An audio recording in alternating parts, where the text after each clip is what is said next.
Gizlemeyi hediye dostum, söz demeyde saklamışız hediye dostum.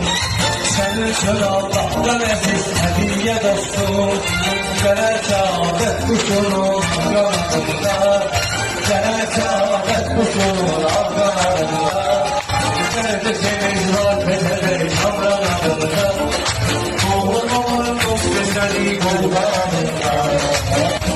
Kumara koymayla buldun adını, yemişe koyursan karpuzun adını. Arada bir oğlanı koyurlar kızın adını, arada kıza da askerini oğlan adında, arada kıza da askerini oğlan adında.